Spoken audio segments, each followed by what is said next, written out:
Imagine being here in Times Square, New York, safe in the knowledge you are less than an hour away from the brand new Golfson range by Leadbetter. That's exactly where I'm going to go now because I've got a lesson booked and it's raining, so we can go inside.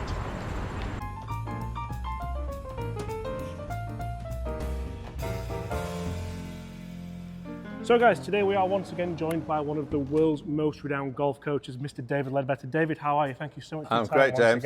I'm glad I'm standing here, not you. It wouldn't bode that well for me. But David, fantastic to spend some time with you again. This morning I was in central New York and now we're here at the new Westbrick Golfson Range Centre, which is your new centre. It's a phenomenal place, so thank you for hosting us. Oh no, great to have you over here. Well, you've got a job on your hands. So we're going to see if you can just get my golf game back where we want it today. Okay. We're going to have a quick lesson. We're going to look at a couple of the training aids, talk a little bit about the DLE things as well, which is the educational system which you put in place for pros like myself, I suppose, as well. So, absolutely. Where do you want me to start? Because since our last lesson, I feel like I'm potentially doing okay. Like a lot of people from lessons, but I hold my hands up, I haven't been practicing probably like I should, which is not what you want to hear. Well, no, but it's typical. Look, people, what's the most valuable commodity these days? Time, right? I mean, you're busy, and unfortunately, you know, one can think about what one should be doing, but you know, you've really got to put it into action. You know, absolutely. Get the reps in, as Tiger would say, right? And funnily enough, we've got a couple of training aids here that will help us do that as well. So we'll not. That's true. There's no real excuses, James, because you know you can. You know, even I always say to people, look, you spend 5-10 minutes 3 or 4 times a week just rehearsing the swing indoors. I mean, because you can start to create the right feelings in the end, you know, because to me it's all about having a concept, which I think you pretty much do from the first session we had. Yeah. Then you've got to get a visual, have a picture, which you probably have that as well. But then to get the feel, you've actually got to go through it, just make swings, do things like, you know, people at home can make practicing with their eyes closed. I mean, all these little things just to sort of give you an awareness, so when you go out and play, you're not overthinking, because that's the key. That's the difficulty. When you haven't been playing and you're going out, you're saying, hang on, let's see, what was I working on? Okay. Yeah. You know, at times I feel like I should play with my eyes closed. But what should I start? Should I start with a mid-iron, David? Yeah, let's start off with a 6 or 7 iron, something like that. Yeah. I was going to go 8, but we'll go. Okay, all right, there we go. Right, so. Terminology's changed these days. Mid-irons used to be 5 irons, right? Absolutely. Now they're 7 irons and 8 irons. They're very much long irons, I believe. Yeah, now. right. So, exactly.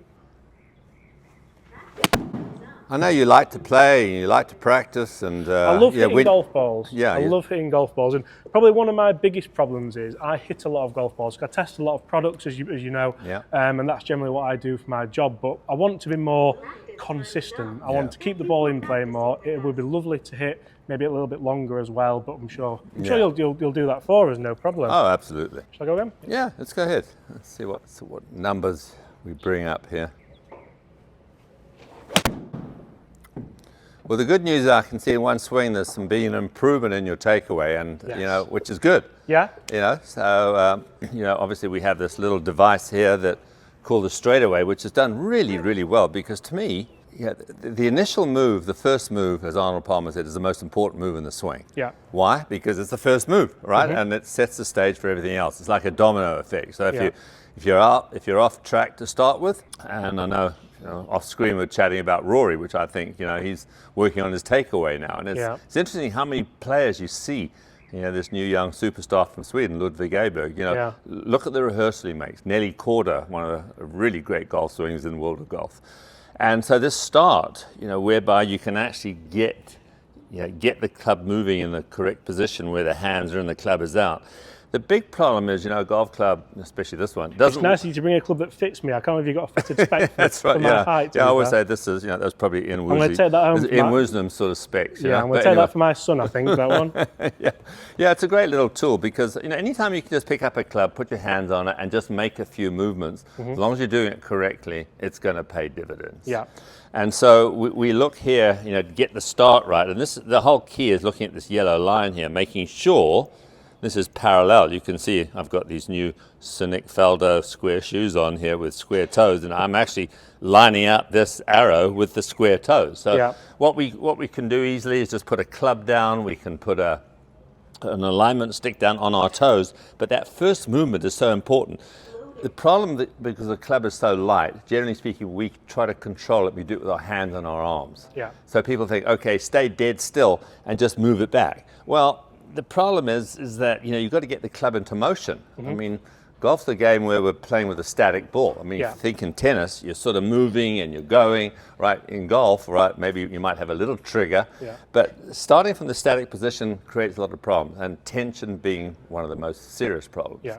So if you can get the start right, where, as I always like to say here, James, if you turn and face the club, once I've got to the takeaway position, which I'll discuss right now, then you should be in the same position. You haven't really done anything different. You've just shifted that first movement, and the swing, to all intents and purposes, starts from here. I mean, that first couple of feet, and you can see basically my hands are just opposite my right leg, and that's where it is. So it's a great way of being able to visualize, and you sort of sense, you see the colors sort of help you to visualize and get a picture of what you're trying to do, because if you're here, you'll see it. And that's where I was, isn't it? Very much. Exactly. And we get, just set up to the ball here, and because I know this is the drill we did last time. Well, I got dizzy last time. I don't know if you remember. We're moving around in circles. Oh, that's right. Right, so just move the club back. That's it. So you get to here, and look where that is, okay? Now, I like people to actually practice hitting balls from here, because you want to get to this spot. Yeah. Okay. If you bypass that spot, and either you push it out here, you roll it in here, you pick it up. I mean, there's various sort of bad takeaways, and there's a lot of them. We see. You just walk down any practice tee and look at any amateurs. I mean, the starters normally. I mean, and I always say, look, you can probably source your problems out from the very start. Okay, this is the cause, everything else is the effect. Yeah. Because a golf swing only takes just over a second. So, I mean, there's not many things you could do to compensate if you're really off track to start with. So, right, so let's go ahead and just hit a couple, because I still think this is something you could see where look how close your hands are to your body. You can see that. I mean, I love that position that Ludwig Abu gets into in his little rehearsal. He gets there, actually looks at it, right?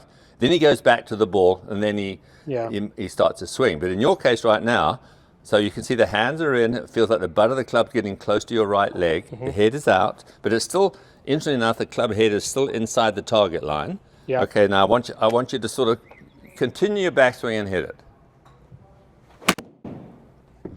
So what this does, it sort of puts the club in the position where all you've really got to think about is completing your rotation or your turn, okay? And then unwind. So it's like wind, unwind. So it's like you're not worrying about where's the club here, where's the club there. It's going to find its natural position. I mean, with your build, it's probably you're going to have a shorter swing. I got a lot of comments, by the way, last time about the build. Okay, all right, that's right. I'm trying to be kind. It's got worse, David, I know. No, but with your, the point being you're stocky, okay? So the fact is you're not going to have this big high arm swing. And that's where I used to get to, because as a junior, and this is where the lesson with you, the first lesson we had, was such a game changer, because I always used to drag it inside, and you'd go, right, stop dragging it inside, James. So I'd go, okay. And then from there, you're not dragging it inside anymore, but you're in no man's land, because it's probably even worse. Exactly. So if you go ahead again, because, all right, so just use this a couple of times, just to rehearse it, okay? Then we'll go. Nice. That was too far out though, was it? No, it wasn't bad. Yeah. There we go. Right there. That's better there. There you go. That's it. Good. You're picking up on it. Okay, here we go. So if I put a club down there, you can see to you, this is parallel to that. Yeah. Okay, and what appears to be slightly on the inside of it. Yeah. Okay, and that's only because of your eye location. Actually, if we look, if Rob videos it, it actually looks like it's right on top. Yeah. Okay, so it's just an optical illusion more than anything else. Right, now just complete your backswing. Keep your left arm connected to your chest, okay, because from a consistency standpoint, because of your strength in your upper torso, the more you can keep your left arm connected to your chest, the better. Yeah. Okay, the problem is when we're starting to get around here and then you lift it up, there'll be a lot of separation here. So this is a really, I mean, you've actually got a very good build for golf, okay? So you can tell your mates that. Okay, right, now. Okay, now. Not mates, David. Now, okay, now complete your backswing. That's it, good. Now, do you feel the connection here? I feel like when I do this properly, I can't speak very well. I feel like when I do it... You're out of breath. Yeah, but I feel like when I do it in a sense that I put it in a position, I can speak to you all day. Yeah. Because there's no talk, is there? Yes, exactly. So we're going to use this little boomerang, swing aid, as we call them. All right, I'm going to stick that under there, so it just feels like you stay nicely connected. Here we go. Right, now wind it up. Good. Right, now you can see, so you have this nice little 3/4 length arm swing with a full coil. That's ideal. If you talk about consistency, that's where you're going to get your consistency from, not by lifting your arms. Now from here, as you start to unwind, there we come. We can see once again, interesting, when you come back to the ball, look how this is once again is parallel to your toe line. Can you see that? Now you just turn your body through. Good, so it feels much more torso. Yeah. Okay. Yeah. All right. That's not proper English, but the torso is much more involved in you hitting the ball rather than the hands and the arms. Yes, the power comes from your body down through your arms into your hands and finally into the club head. But you want this connected feeling. Yeah. So let's do that with your club there. Because that's going to be the sequence that does that, isn't it? Essentially. Exactly right. So we're going to hit just another one starting from that takeaway position. Right now, wind up again and stop to the top. Hold it there. Good. Now that's it. The more connected you can feel here, the better. Right now, from there, I want you to really feel as you change direction here. It's like just your left shoulder starts to move down a little bit here. Good. Now get this out of the way. Good. That's it. There we are. I mean, you can see it. You know, in the old days, theory used to be try to really turn to your address position at impact, which is nonsense because your body has to be literally, I mean, your hips at least 45 degrees out of the way and your shoulders should be slightly open as well. And if you're nicely connected, you can really use your body to actually square the club face off. You don't have to use your hands and flip the hands. So in fact, the club head is very passive. So you've got what we call a very stable club head. The problem is a lot of times if you're a little out of sync, as we like to call it, your arms and your body are working independently. Now you've got to put a lot of this in, and that's where the ball starts. Well, for me, under pressure as well, it's straight left all day long. Right. I think I am hitting it. I'm coming a little bit kind of on top of it, a touch as well, which isn't like me. I used to be in and flip. Right. But yeah. Okay. Well, let's hit another one starting from that takeaway position. Right. Get it to there. Let's see. Right. Wind it up and go. Yeah. Good. See that just looked like turn and turn. Yeah. Yeah. I always like people to imagine if you had a club face attached to your navel, your belly button here, tummy button, as you turn through it here, the rotation is what actually squares the face off. It's not all this independent hand and forearm roll. Yeah. Okay. And so the more passive they are, I mean, there's a lot of wrist action there as the right hand releases, but the face is always sort of matching the turning and the rotation of the body. Yeah. And if we look at usually I look at these in horror, but pretty nice club path, face angle very, very square, nice spin axis, and then if we actually look at the recording of that as well, the swing actually looks a little bit longer. Because I always think that for me, my golf swing looks short. We discussed that off camera when we were having that brief chat. And it's not realistic, is it? If I'm in the right place, it's not short. It's just where it needs to be. It's perfect. Yeah, it's perfect. I mean, it's like it's funny the difference between feel and real with so many players when they're working on things. Okay, now wind it up again. Keep that left arm nice and snug here. There we go. I mean, that looks perfect. All right. Okay, so now hit one. This is a really good drill. Yeah. Hit one at what you feel 50%. You know, Tiger used to do this a lot. I don't know. I haven't seen him do it lately. But I always remember at the US Open when he won at Torrey Pines, he stood on the range, he was hitting 5 irons about 100 yards. Yeah. And it was like he was just trying to get the feel for it. You know, you can almost think your way through it. So it's a great way of actually being mechanical with your swing. And then, hey, as you do it at full speed, obviously all those thoughts should pretty much go out the window. It's just that you create the proper feel for it. So nice 50%.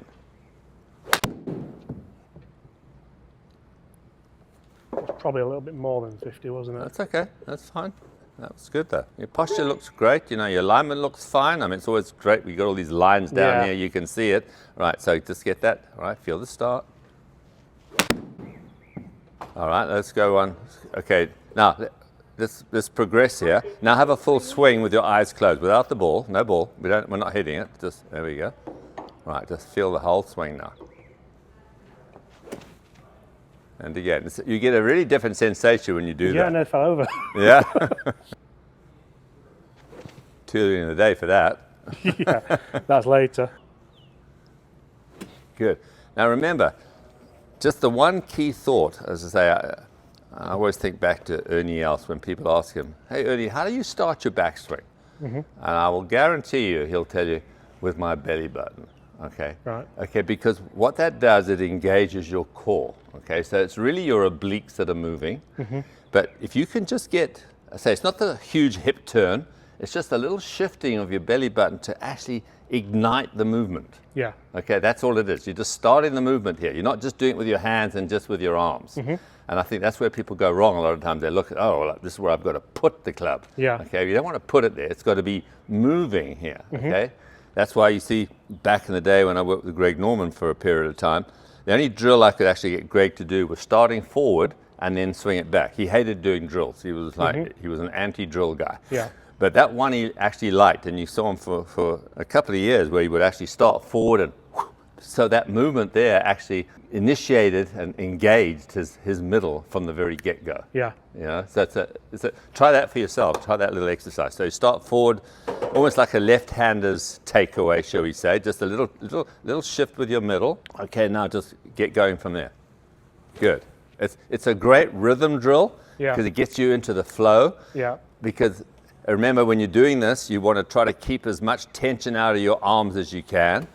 Because one of my favorite expressions over the years has been, you want to try to get the dog to wag the tail, not the tail wag the dog. Yeah. Okay, meaning that, okay, this is the dog's body, okay, and if you watch a dog as he wags his tail, this moves and the tail reacts, right? Yeah. Where, the tail, I mean, if the tail wags the dog, then you'll do it with your hands and your arms only. Yeah. So it's a really good drill that gets the flow going, gets your start going, and it's very difficult to get the club off track if you actually start slightly forward and then swing back from there. Yeah. Hit one right. Just try to hit one. From out here? Yeah, that's it. So you hold the club above the ball, obviously. Yeah.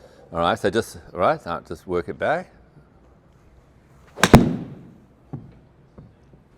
That was all right, that was better than what I anticipated. A little bit toey, but... Yeah, but it gets you into the flow. And, it's like, people do crazy things in order to get things started. I mean, people literally develop the yips with the way they start the club back. There's so much tension there. This Sergio way it's back like... in the day couldn't take it away, could he? Right, exactly. Yeah, I mean, so much action going on there. Yeah. But, so this is just a nice little drill. I mean, I've always been a big fan, a huge fan of drills because to me they create the proper feel that you're looking for without actually having to overthink. You know, I mean, the great John Jacobs always used to use that phrase. The thing you don't want to have is paralysis through analysis. Yeah. Okay, which means that the more you think about it, okay, the more you're trying to put the club in certain positions. It's so interesting how the club literally, if you hold the club with two fingers and a thumb and you just start forward. It's interesting how the club sort of finds a plane. You can see where it's like, am I overly upright? No. Am I overly flat? No. But so much is determined by your posture. Okay, I've got long legs and a shorter upper body, so me too. So I get it to here. But so this, I get my posture in a position where as I swing it, it's like this. The club sort of finds its proper orbit without having to sort of finagle it, And so. I mean, look, there are players that have worked on certain positions and so on and so forth. I mean, you only have to look at the great Ben Hogan, who stood pretty upright. I mean, he had fairly long legs himself, so he stood pretty upright to it. As he swung it, the club sort of went around his body here, and it was almost as if his posture, his upper body tilt, shall we say, or lack of, dictated that the club was very much around him. Yeah. And so it's interesting how. I mean, when we worked back with Sir Nick Faldo back in the day, I mean, we did try to get his swing more rounded because he had a philosophy which was dated back to sort of the Johnny Miller days, where, you got this tilt this way. So we got his body more rotary, and it did shallow things out. But for the most part, as I say, if you can get that club just to swing and, literally it's like with two fingers and a thumb, I'm just sort of moving it with my body here. The club finds its slot. As you start down, it shallows out, okay? And so this is another, obviously, bonus contingent. Swing plane. I mean, that is something you ask people, I mean, you're going to get 1,000 different answers. What swing plane? Is it, is it club, hands, wrists, shoulders. I mean, you know, the plane of glass that Ben Hogan used to have through his neck there, you know, that confused the heck out of people. But interesting, I mean, I've always felt that having a slightly steeper backswing, you know, if you look at Nick Faldo, or Sir Nick as I have to call him, you know, see, the thing is with Sir Nick, he used to call me Lord Led. I think a Lord outranks a Sir, right? Does it not? Yeah. Okay, so, but the thing is, they always had a slightly steeper look here, and then the club would shallow out, which I think for most people is the ideal way to go. Yeah, some players, Ben Hogan, for example, did have sort of it on one plane, but for the most part, I think a slightly steeper shaft plane and then let it shallow is the ideal way to go. So, but try that with 2 fingers. I mean, just you can do that yourself. Let's see. You know, it's interesting how it feels. Just so grip it very lightly. Just say, that's it. Okay, just start. You can do it without the ball. Just start forward here now, just a little bit, just to give you a bit of nudge. Okay, and then let it go. Okay, all the way back. Keep going. Good. That's it. It's funny how that pretty much represents where your swing plane is. Yeah, I can feel that. Yeah. Now, as you start to move, it's almost like you can feel the weight of the club. See how it sort of shallows out here. Yeah. Right now, from there, just let it go. Yeah, you can see the club still staying square on the way through as well. Exactly.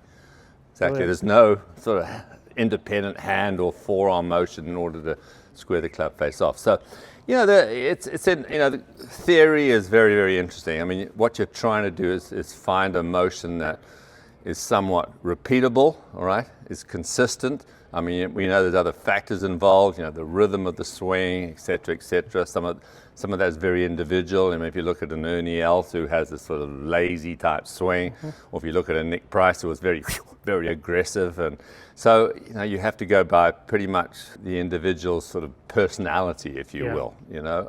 And so there's a lot that goes into sort of trying to create a swing. My advice to golfers, though, is that, look, work with a good teaching professional, have a few keys, and then once, you know, I always say, look, the most important lesson really is your first lesson. So you describe, you know, what's going on, where you need to get to, this is the plan, and then just stick to it. I mean, I think the problem is these days there's so much on YouTube, you know, watching guys like you, which is great, you know, but I mean, you've got great, you've got great information. It's not all great. But, you know, I say you've got to be very careful about, you know, what information you take in. Well, on a serious point, you've now set up DLE, which is David Ledbetter Education. Right. So that's something, I believe, isn't it, that can help generally instructors like myself just make sure you're on the right. Exactly. You know, look, we've got over 200 certified instructors around the world. We've got 33 golf academies, I think it is right now. And so it's important, I think, that you have a philosophy. And I don't expect every teacher to teach the same. We all see differently and give a slightly different analysis, but the concept is the same. It's not like, okay, well, we're going to work on this method today and that method. I mean, methods really come and go. Okay, philosophy, which is what ours is very much sort of. I mean, it's been the same for the last 40 years. I mean, we've adjusted, we've changed things, we've learned things, and in the end, it's all about communication, really, and that's why things like this. You know. I would say, you know, they always say a picture's worth 1,000 words. Well, you know, a swing aid is worth probably 10,000 words, because instead of me having to, you know, jab on about what should happen, we'll just put it on, clip it on, and see what happens. And, you know, you've got it. So well, I'm going to take that one off your hands. All right. And I promise I'll use it more than my 1-year-old son will. Thank you so much for your time again. I enjoyed it. Thanks, James. And next time, because there will be a next time, we keep getting together, don't we? I quite enjoy it, actually. Just one of the world's best golf coaches, just helping me hopefully become better. But yeah, thank you so much for your time. I'm going to go and practice that now. And yeah, what a fantastic facility you've got here. So thank you. Yeah, brilliant. We enjoy it, and thanks for coming. Brilliant. Thanks for having me.